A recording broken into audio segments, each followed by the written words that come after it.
by Emily.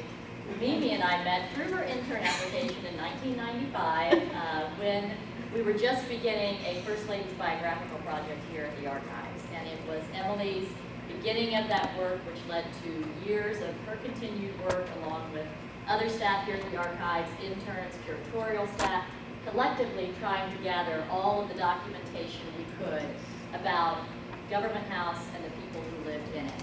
And it's really the nucleus of this book was that research begun in 1995 by Emily that grew into a body of information that when we were able to embark on this project, thanks to the Foundation for the Preservation of Government House, and have it done in less than a year's time, it's only because of all of that work that we started so long ago and continued. So we owe you a debt of thanks for that and for all of this outreach program that we have today that allows us to bring you these stories. So we're a bit of a tag team presentation today, and Mimi's going to begin taking us back before Government House. The timing of this is perfect because day after tomorrow, September 14th, will be the 150th anniversary of the laying of Cornerstone of today's Government House on September 14th, 1868.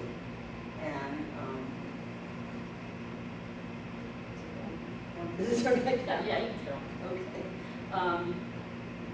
And there's the Cornerstone, which is really difficult to see when you tend to know it's there, but once we found it, it was very informative. But this was not the first time the government of Maryland had worked on housing their governor. It really was an issue right from the beginning of Annapolis being the capital of Maryland in 1695. And it's something that the province simply did not have the resources to build what would be an appropriate and lavish, appropriate house for the governor because he had to entertain and govern from that place.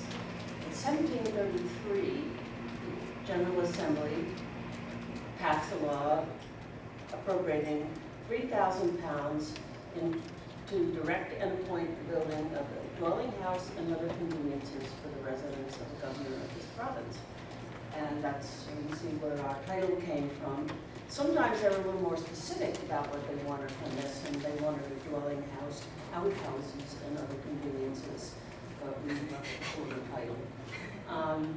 So this, nothing happened for about almost 10 years after this appropriation, but in 1742, then Governor Thomas Bladen purchased 4 acres on very near the State House, and from Stephen Bordley, and he engaged Simon Duff as the architect and Patrick Trio as the builder to start work on what was going to be a very, very grand house. If it had been completed, it probably would have been one of the grandest in all of the colonies. It was 3 stories, marble everywhere. It was very, very elaborate.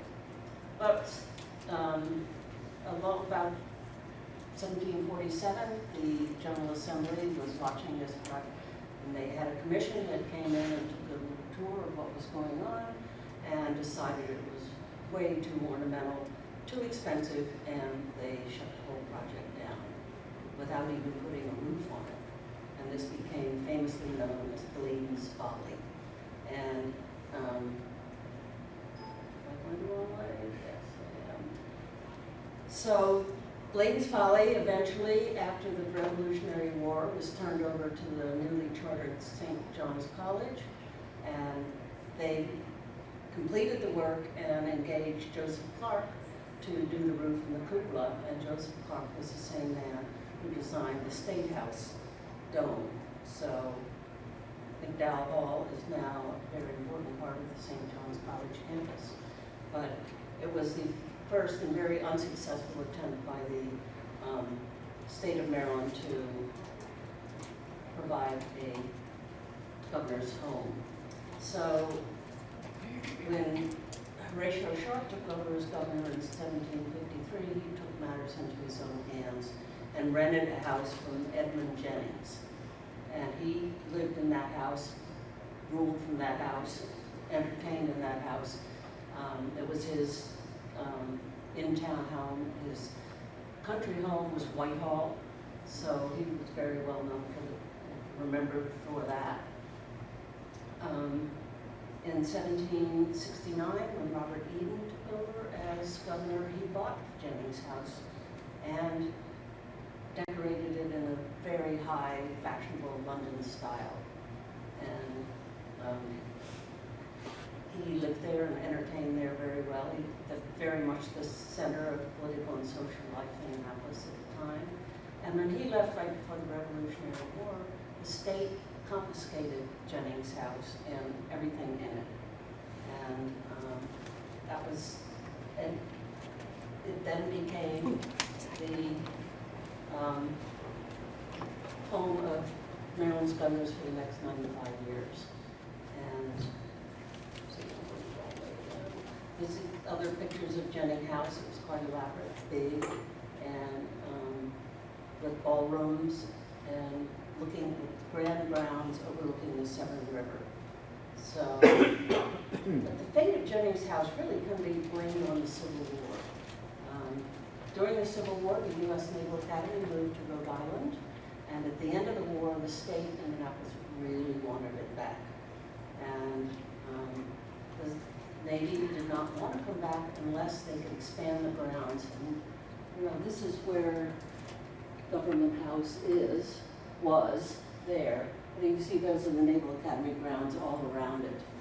And the fate of Jennings House was really the deal breaker. If they could have Jennings House, then they would come back. So the state caved in and sold Jennings House to the United States government for £25,000. This Naval Academy used it until sometimes the superintendent's house and as a library and other uses until it was torn down in 1902. So sadly, there's very little left of Jennings House that we're aware of. The one important thing is the fireplace in the governor's office in the State House. That was, and it features the Maryland crest, and it's really quite beautiful. But that's about all we have left of Jennings House. So, that brings us back to the cornerstone. yeah, So here we are back at the cornerstone of the house that we all know today as Government House. And it was on September 14th, 1868 when this cornerstone was laid. It was at the first level of the house. They had completed the lowest level. They built a special scaffolding, invited everybody, all sorts of dignitaries to come. Governor Swan then placed inside this cornerstone a time capsule that contained, let's see, it had some coins, various coins, an autographed letter of Cecil Calvert, a complete listing of all of the state's officers who were involved in the project. Pretty boring stuff. Maybe the letter from Cecil Calvert would be interesting to have. And Catherine Arthur, our curator, has tried to convince me to have a contractor come in and just cut this out so we can open it up and see what's inside. So that might be a second-term project if we can convince them to do that. But all in all, it doesn't sound like it's too interesting of a time capsule. But Governor Swan set the capsule in, the building commenced, and was built all through 1869. The architect that was chosen to build this house, Richard Snowden Andrews, has a rather colorful past. He was born in Baltimore and trained as an architect. When the Civil War broke out, he promptly joined the 1st Maryland Artillery, which is a Confederate unit, and served throughout the Confederacy. He was nearly mortally wounded at the Battle of Cedar Mountain in Virginia. And just an interesting aside, every description of that battle gets, his wound gets more and more elaborate, but by all accounts he was nearly disemboweled, held himself together, laid on the battlefield for about 4 hours before he was found, and his uniform survives. It's a little hard to see, but this is his uniform at the Maryland Historical Society with his coat, clearly very much damaged by that. So just a strange aside of his life, that his uniform is up there. He rose to the rank of colonel and was known as Colonel Andrews throughout his whole life. When the war ended, he was on the wrong side of it, so he fled to Mexico and served in Emperor Maximilian's army until Emperor Maximilian was assassinated, and he came back to Maryland and resumed his career as an architect. The money appropriated to build Government House house was $70,000. And Colonel Andrews' bid came in at $69,447, so that worked out. He did forget a few things in that price, including how to heat the house, how to accommodate the carriage house that was a part of also the requirement, and some rather elaborate fencing that went all the way around the house that you can still see today. And this is the house that he built. And it's also interesting to note that this is clearly a time before procurement laws were in place, because the builder of this house, William Markland, not only was a member of the state's legislature, he was the chairman of the Public Buildings Commission that was selecting the builders. So it all worked out very nicely. And there it is. And it's interesting because this is the house, probably the earliest photograph of the house, because the only way we can really tell, because the exterior changed very little, is the planting of the trees. They're very young in the front. So this may be the earliest view of the house. It's interesting also that the building commission, oh shoot, did that picture not load in there? Looks like it didn't, but the building commission was very, the site was very advantageous. They wanted it to be near the State House. In order to have it in the location that it's in, they purchased 2 old colonial mansions. It's really only Elihu Riley in his Ancient City book that cites that there were 2 fine old colonial mansions there. We know very little about them, but there wasn't much concern about tearing down old colonial mansions at that time to get this house on the location that they wanted. And they further cited that having its location so close to the colonial State House would really protect its design from being too incongruous with the colonial surroundings. And then they built this, which, again, to our eyes, is obviously a very high Victorian house. To eyes of the period, there was a much less, maybe less of an understanding of what comprised the colonial style. Certainly that's true in furniture as well, as you'll see some of the early colonial revival furnishings that were built for the house. But here's the house that was built. Here is an aerial view. It's so wonderful that it's next to the State House, because throughout history we have these wonderful aerial views of people going up in the State House dome and taking pictures. So here's the house. A really great view of the skylight as it was originally designed up there. Elaine Street, which used to run right up next to it. This is the 2-story carriage house that was built as a part of government houses, part of the appropriation. It had a large lower level for carriages and horses. It's the 2nd floor of the government house, which is the main floor. And this is the what's really the 3rd floor of government house, the mantle in what is now a governor's office and library, never used as either one really, but originally it was the Billiards Room. And by the accounts of the 19th century parties and early 20th century parties, the Billiards Room on what feels like the 3rd floor to us, it's up the grand stairwell from the main level, is where many guests were greeted, and sort of that's where you were received by the governor and his family. You came up through a back hallway and then made a grand entrance down that front hall stairwell into the party. So the billiard room was a rather important room, and this mantle is just fantastic if you ever have a chance to see it. Just for to note the artwork above the mantle, this is a picture, contemporary picture. That's one of Yumi Hogan's paintings. She is a really brilliant watercolorist, and that's one of her paintings. And they're displayed throughout the private parts of the house. You know if the marble is from Maryland? I do not. I doubt it. I doubt it. And this mantle is so similar to the Jennings house mantle. I'd really love to know more about them. It's true of everything in this house. We have very scarce provenance information. If it wasn't mentioned in a bill that's here in the archives, or was a dispute with a contractor, that's really good for information. You get lots of details. But oftentimes you'll have a long list of things ordered from different suppliers. They aren't really the makers, they're suppliers, and it might say mantles, and that's all we have. But this is so beautifully executed, it really happened to me to Chris to get on that and figure it out. Hugh Sisson as well, you think? Could be Hugh Sisson. Like the one in the State House. This is a photograph of that grand staircase that leads down onto the main level of the house. as it was originally designed. This photograph is from the 1930, well, before 1930, probably during the Ritchie administration, and it just gives you a little glimpse into the interior of the house at that time. Anyone familiar with the house today, this is the entrance hall going into the state dining room, which originally had elaborate double doors that were entered into. I think those must have been seen as cumbersome from very early on, because you already have a bar across the front with just a curtain closing it. This is really just a sort of a romantic notion of what it must have been like to be at Government House during its heyday of the Victorian period. This was painted by Baltimore artist Joe Shepard, commissioned by Governor Schaefer, based on these archival photographs of the house, and really picking up on some of the descriptions of the elaborate events that were held there.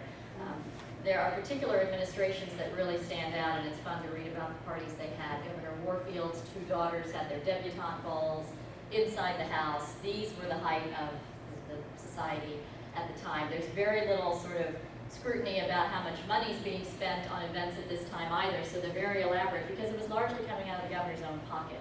If you were very wealthy, like Governor Warfield, you were bringing in your flowers from his home in Howard County, Oakdale. They were literally filling these rooms with flowers by the accounts that are in the paper.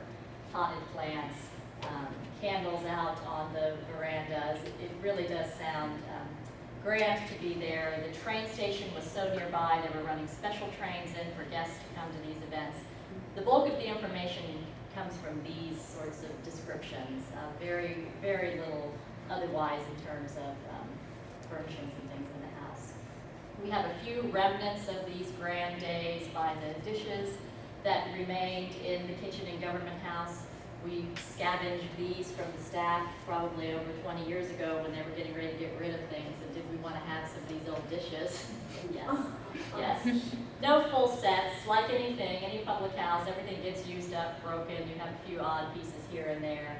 We can trace some of the makers of these to the receipts that we have, particularly during the Frank Brown administration. Again, another very wealthy governor whose wife just literally, before they were even inaugurated, they had purchased a 200-piece set of gold-rimmed dinnerware with the state crest that they were going to use at their inaugural dinner, all paid for by themselves, none of which survives to my knowledge. So these are just a few little souvenirs at that time. Another interesting view of the house, again from the State House dome, which gives you a sense of its original design and how it was accessed. The road that you see, you're essentially looking at the front of the house and Church Circle being over here. Carriage access was through a gate over here on Church Circle, which is still there, which I'll show you. And then a rather cleverly concealed road underneath the porte cochere and a turnaround over here, which when you're looking at the house head on, you don't see that road at all. It's completely concealed by the rise of the landscaping.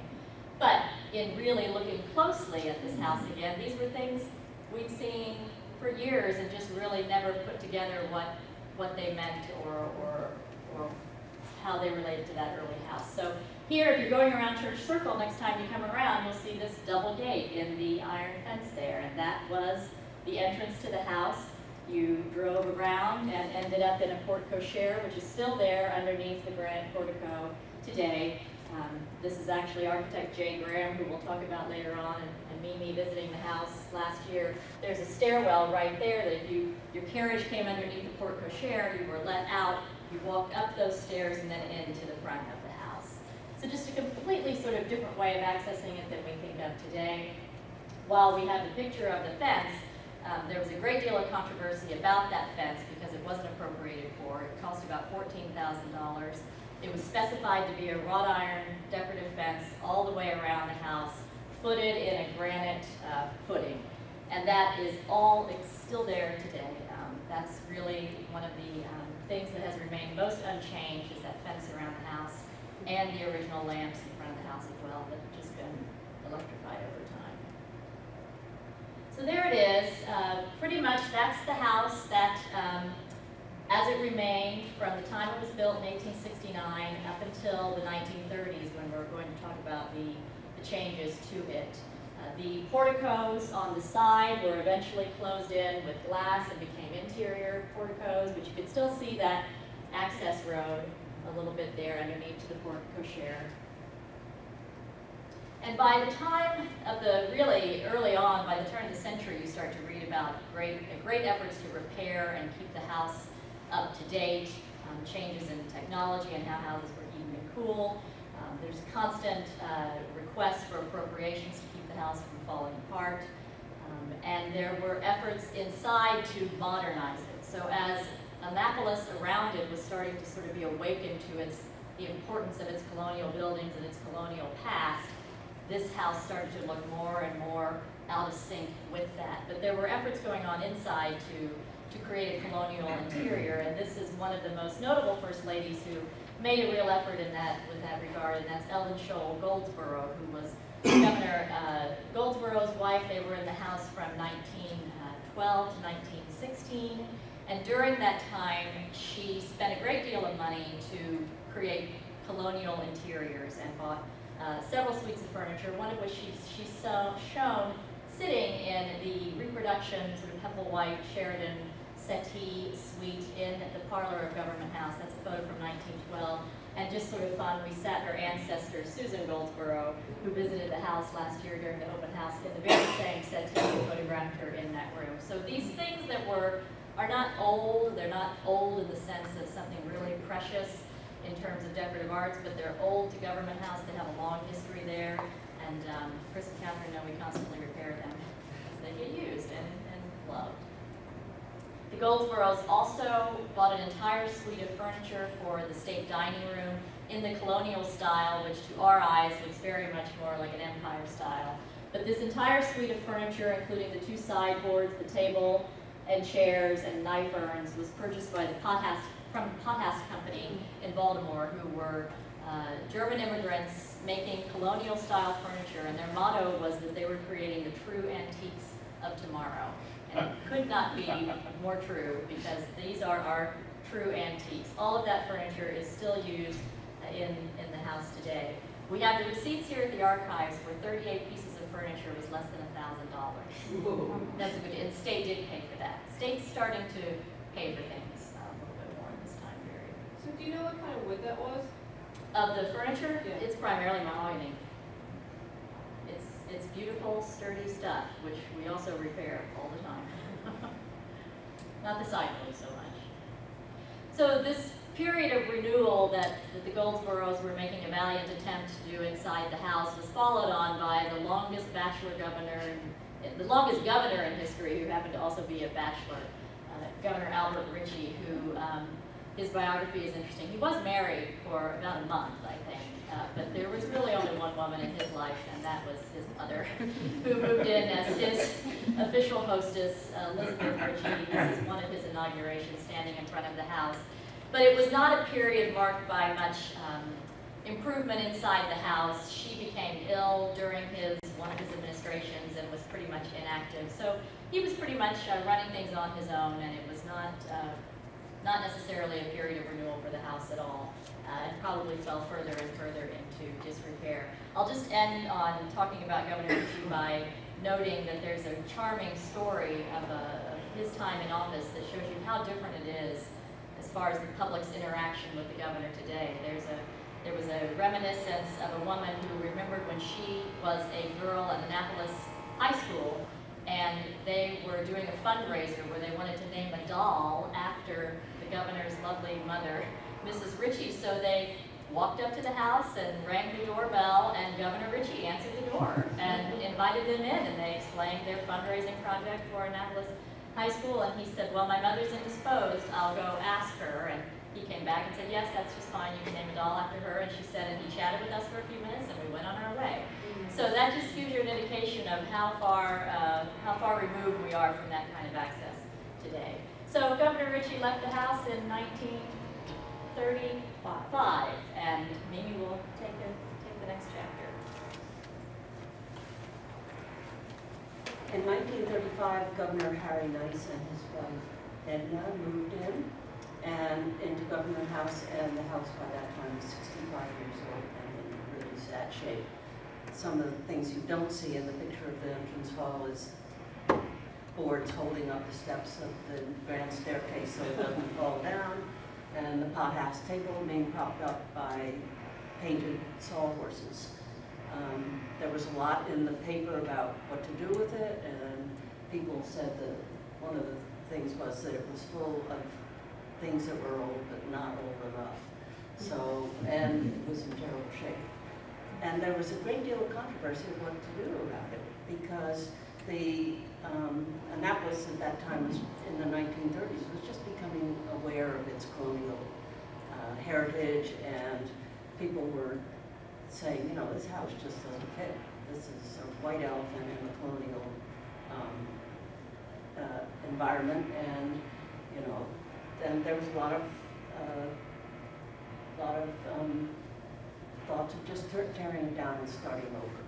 But Governor Nice, when he got into office, within days, he had engaged Clyde Frizz, who was a Baltimore architect, to redesign the house in a colonial manner. And this was Clyde Frizz's first attempt, and it just shows one hyphen wing, but the whole colonial movement, taking off the mansard roof and a huge portico and making it into a colonial house.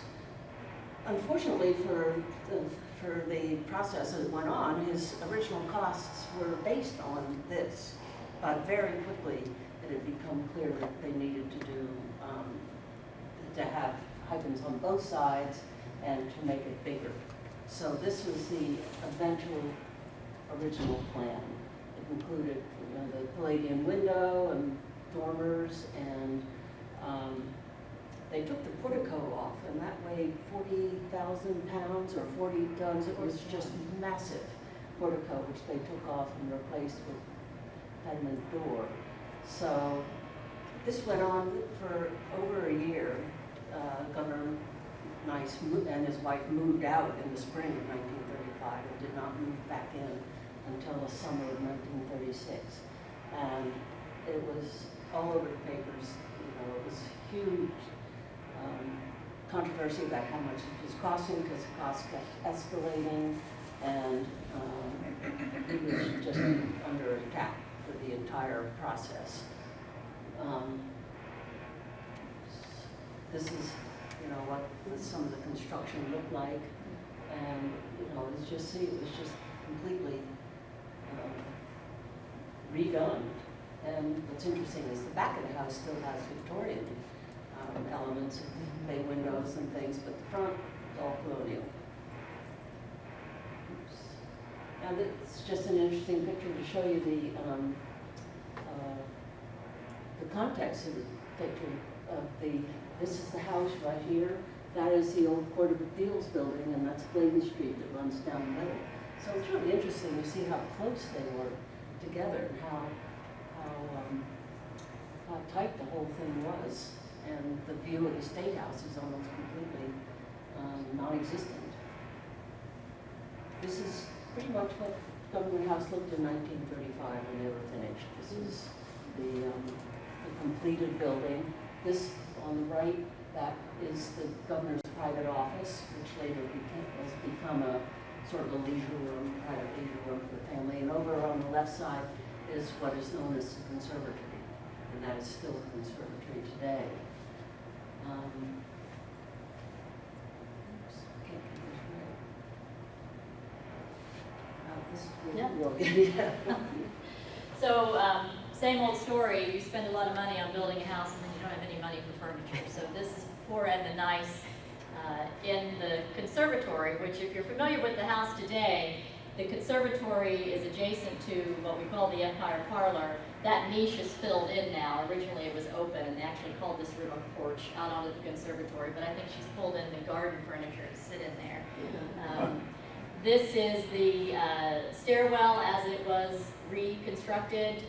Obviously the same location, but just completely colonial, revitalized, as was the entirety of the interior of the rooms.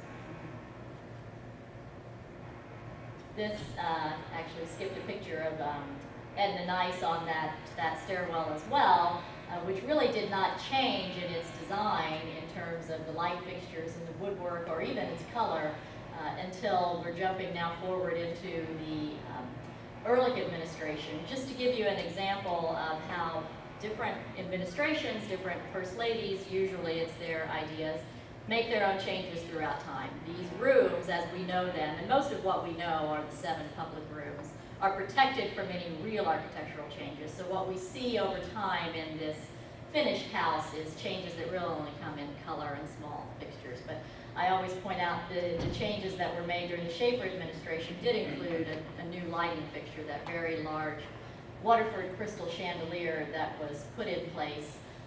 Our former state archivist, Ed Pappenfuss, very wisely took the original lantern and put it in safe storage when this was put in place, because there would come a day when the time was right to remove this chandelier, and we were able to do that during the O'Malley administration and bring back the original lantern and return the room, in this case, to the color scheme as it was in the 1930s. It's not necessary that colors need to stay the same. Occasionally, you know, you get the opportunity to make changes, and in our case, we try to bring things back to some sort of historical context. So it was very nice to bring the entrance hall back to its color scheme from the 1930s and return the original fixtures to that. And I just point out something on the walls here in the back of the entrance hall as it was originally reinstalled during the O'Malley administration are 4 panels, 4 wooden panels that comprise the original part of the original 6 panels at the front doors of Government House. So when that Victorian house was built, nearly every description of someone walking into that house talks about the very elaborately carved wooden door panels that featured flora and fauna of Maryland, tobacco, corn, the state seal, a terrapin, and a mallard at the bottom that were incorporated into these grand front doors. And the most famous picture of those doors is from 1907 when Edward Warfield welcomed Samuel Clemens and Mark Twain to the house where he had been invited by Mrs. Warfield to come and speak as a fundraiser for her church. And he came and gave a talk actually in the State House, but a wonderful picture of those doors. For years, those doors then, after the renovation, were completely unseen. There's no record of them whatsoever, until the 1970s, when Governor Mandel's second wife, Jeannie Mandel, had a real interest in things that might have had original context to the house, and she went digging around the closets and basements and uncovered the door panels and had them restored and placed in the house, where all 6 were displayed during the Mandel administration.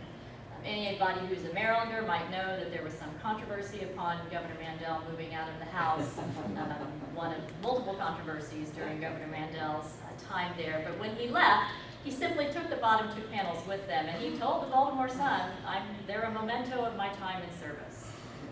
So I'm not telling any tales out of school. He just took them. And we visited Governor Mandel for over time. He would periodically have us to his home to collect papers for the archives or certain objects, and I always saw those on the wall, and I said, boy, it sure would be nice to have those back in Government House someday to be reunited with the other panels, and that would be such a nice thing to do in Mrs. Mandel's memory. Well, time went on, and they never came back. Governor Mandel died, had a very lovely funeral lying in state in the State House. I tried not to make too many overtures during that. I got in touch with his family and said, boy, it sure would be nice to have those 2 panels back in memory of Governor and Mrs. Mandel's time in the State House. And that really didn't get anywhere, so I called Bruce Veriano and said, boy, it sure would be nice to have those back now that the governor's estate is getting settled. You know, I really appreciate your help on that. And he said, I'll see what I can do. And I believe that he probably did see what he could do, but nevertheless, their next appearance was at an auction house in Baltimore. And thankfully, at that auction, because we had no idea they were on the block, Stiles Caldwell, who is a designer and historian from Baltimore, was at that auction, and he knew exactly what those were, and purchased them and gave them back to the state in honor of First Lady Patricia Hughes, who he had worked with on the redecoration of the rooms, which we'll talk about in just a moment. So all those efforts to honor Mrs. Mandel ended up in a gift in honor of Mrs. Hughes. Thank goodness Stiles knew what he was doing. So now, just in time for the 150th anniversary, they are all restored and hanging together in Government House. So my efforts came to nothing, but it was a good ending after all. So while Mrs. Mandel was really one of the first ladies to sort of look back into the past and try to uncover some of the original things in the house, because there was no Commission on Artistic Property as we have today that was caring for art and furnishings until 1969, there really was very little that had an association with the house. So it really was finding things in basements and closets where you might seek some treasures. But it was First Lady Patricia Hughes who took that effort really and stepped it up in a very grand way by looking at the 7 public rooms and trying to establish them as period rooms that reflected Maryland history and Maryland Decorative Arts history. And she worked very closely with the Maryland Historical Society and Styles Caldwell, who was a young curator at that time, to develop the designs for the rooms. And one by one, they took what were rather sort of bland, not quite Victorian, not really colonial rooms, and created period settings that reflected Maryland history and decorative arts history. This is a very grand Empire parlor that was established in that room adjacent to the Conservatory. This is probably the most exciting of the rooms, in my opinion. This is the Conservatory as reinterpreted in the design of Billy Baldwin. Billy Baldwin, a native Marylander and designer of international fame, was actually still living when this was conceived and consulted with the Maryland Historical Society and Mrs. Hughes on the design of this room, which would incorporate his iconic slipper chair. The walls, which are hard to see, are really dark brown lacquered color and modern art throughout. He died before the room was completed, but it was nevertheless dedicated to Billy Baldwin and unveiled as one of the last of the period rooms that Mrs. Hughes oversaw. This is the Victorian room that was established at the time during the Hughes administration in the early 80s, and it was chosen to be a Victorian room because it is one of those rooms that retains an original Victorian mantel. And remained in this design for quite some time, but as happens in a public house, when the next person moves in, they might have a different idea of what they want the rooms to look like. So without any pictures, because I looked really hard and could hardly find any, when Governor Schaefer moved in, most of all of these furnishings that were on loan from the Historical Society were returned, and the rooms were made less period-like. In fact, the newspaper accounts at the time are really quite vicious about the restoration, the redecoration of those rooms. They're interesting to read. But I show you this next slide simply because we talked about this is the Victorian Parlor as it was established. Originally, that room was actually the governor's office. So if you think back to that Victorian house, it really was a working house, and that the governor's main office was right inside the front door to the right. And this is an image of the room before the renovations, showing Governor Ritchie's office and the desk that was there, which is now the Victorian Parlor. And as a part of this process, in studying this photograph, which had been mislabeled for years, so we hadn't really looked at it carefully, and once we understood it was the governor's office and that was the governor's desk, we realized that a desk at the Maryland Historical Society that had belonged to Governor Ritchie is this desk. It was given to him upon leaving office. So it has now been transferred to the archives, and if anyone wants a really giant desk that doesn't fit anywhere anymore, we have it for you. And another interesting discovery that Mimi made in reading about the Annapolis One telephone that was also donated to the Maryland Historical Society by the phone company in the 1930s, we discovered that in their storage they had the first telephone in Annapolis One, which was acquired by Governor McLean in 1884 for use in this office. So that too has, we have designs on having it returned if anyone, and I don't know how we're ever going to convince anyone to restore this and put it in their office, but it's a really cool artifact and gives you a sense of the different use of that house at the time, that it really was a busy working place. It stayed in the office until I think around the end of the Ritchie administration, yes. I guess. Yeah. And that's why Post wrote about it, the son wrote about it in 1936. When it went into storage at the Historical Society, where it still is. And this is the Victorian room as it was then redecorated yet again during the Ehrlich Administration. And really the pattern since the Hugheses Although there was a great deal changed after they left, there's still sort of an homage to what they did in this room because it has remained a Victorian room, although the textiles and furnishings have changed. And here it is today, where Yumi Hogan has made this room really a backdrop for the display of First Lady's portraits. She felt they were too far out of reach up along the stairway where they had been, and wanted to sort of consolidate a display of her predecessors in the Victorian room. This is an image of, I believe this is during the Agnew administration, when the portraits were hanging on the second floor. Really no one could see them except anyone that was up on what we really think of as the second floor by the standards of the house. It's actually the third floor. This third floor now is a room just right off that hallway has been established by Mrs. Hogan as her painting studio, which she uses. She immediately, when she moved in and wanted to have a studio, found the room with the best light and all the curtains were taken off, and she has a really lovely place to paint there now. Is there any rules, laws to protect the historical artifact now Yes. because of that controversy? Yes, both protect both the house and artifacts. So any works of art or furnishings that have become a part of the artistic property inventory are protected in perpetuity as a part of the state's art collection.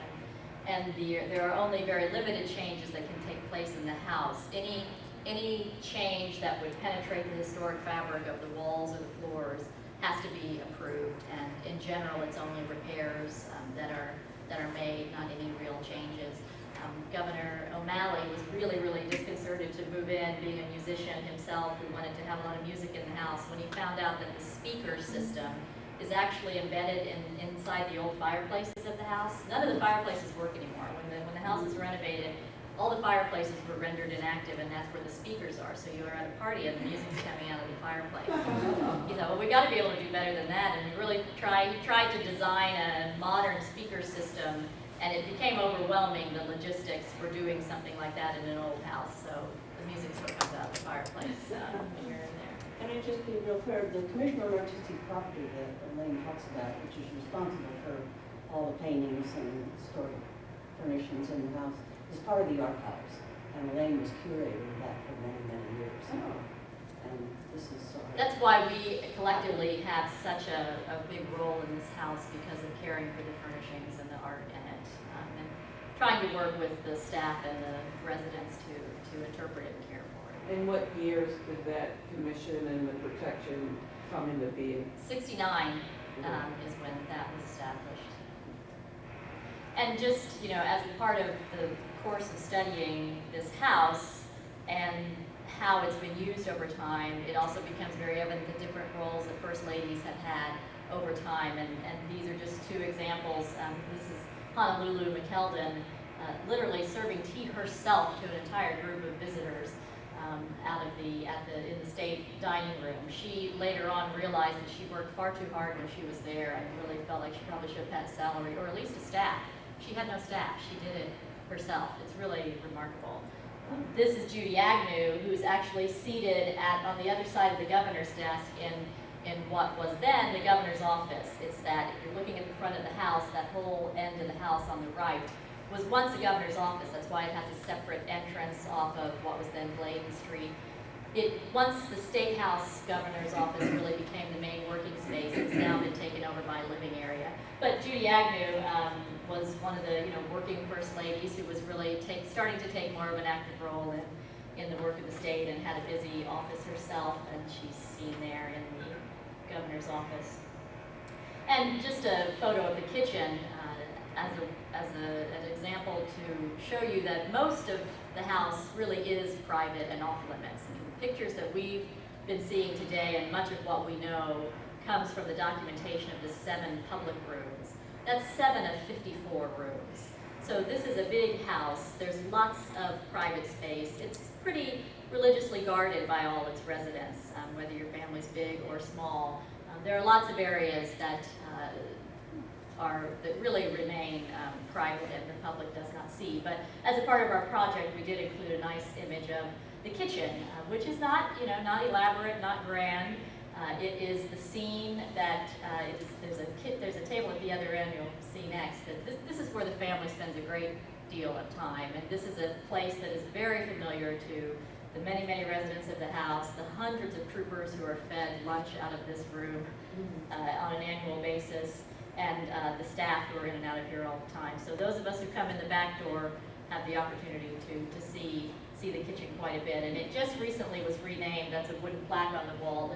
The chef at Government House retired after nearly 30 years, Medford Canby, and it's been named Medford's Kitchen now. So there's a great feeling of family among the staff and the residents there. Many people who work there have worked there for many, many years. And as a part of our project, we tried to reach out to as many of those as we could to get their histories and understand better their experience in Government House.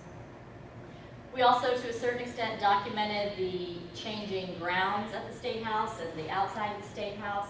Here's Governor Ritchie, who actually in his day could just go outside and read the paper and smoke his pipe out there in the garden, right there with Church Circle behind him. This is a contemporary photo of the garden today next to the fountain, but there's the old cast iron settee that the governor is sitting on, still being used in the yard today.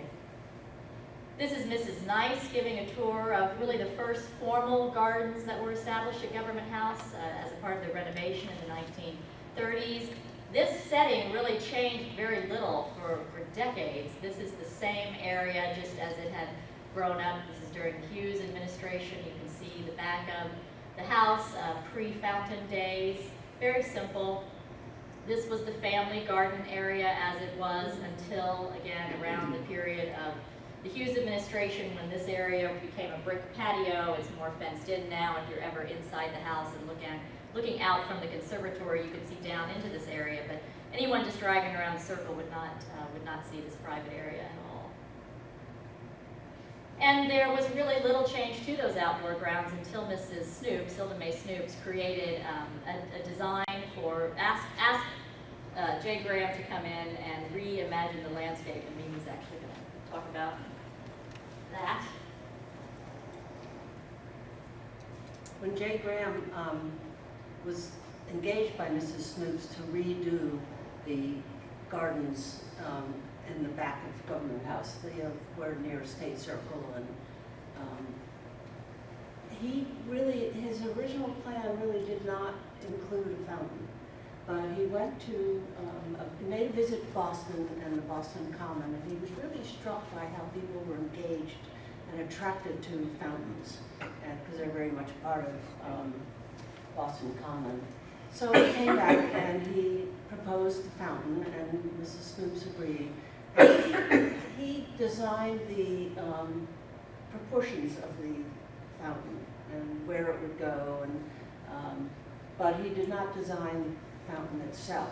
That was done by Historical Arts and Casting in Utah. And the Department of Natural Resources sent the designer live crabs and tortoises for him to, see what the Maryland flora and fauna looked like. And that was the theme of the fountain. It was going to be very Victorian looking because it was actually, against the Victorian part of the house. And he wanted it to be something that people could see, that this would engage not just the people in the house, but people outside the house. He had all the bushes and everything taken down so people on Church Circle and on College Avenue could see the fountain and engage with it. And this was all very controversial. Nobody really knew what this fountain was going to look like. I think if anybody... There's a wonderful cartoon for her thanks, because it was Mrs. Glendenning's great interest in documenting the first ladies who lived in that house and their lives, which allowed us to hire Emily in 1995 and keep working ever since. It was her dream that a book be written about the first ladies. She ended up, she and her husband divorced. She left Government House, and the project never really went anywhere except we kept researching. And so when the time was right and we could have this book for the 150th, we were fortunate that the foundation funded it, but we are very grateful to Mrs. Glendenning for her role in that. We had a private ceremony to honor the 150th and invited back all the prior residents and as many staff as we could contact to come, and it just made for a really festive morning reception. Over there on the left is Mrs. Glendenning standing underneath her portrait by Aaron Schickler, a really magnificent portrait, and Mrs. Ehrlich underneath her portrait by Mo Hansen, with the First Lady standing there on the stairwell. Over here on the right, the Governor and the First Lady sitting with the McKeldin family. This is Ted McKeldin. He was a teenager when he lived in the house, and so it's lots of fun for him to come back and tell stories about what it was like to be a teenager there. I had a great visit with all of Governor Agnew's daughters last summer who came to visit, and none of them had been in the house for 40 years, and they just, you know, talked and talked and talked. Their youngest daughter told me how she climbed down the window and ran through town in executive protection, had behind her, fun things. And it's interesting, the Agnews actually spent very little time in the house because it was another period when a great deal of repairs were needed to be made. So they lived on the state yacht, the Maryland Lady, in the 50-50, out in the harbor downtown for most of their administration. But it was fun contacting the people who lived there before. Like, we had a wonderful picture, and it's in the book of the McKeldins, that huge dog. And in talking to the outsiders, we found out the dog's name is Sugar. Giant Great Dane. It's really fun to.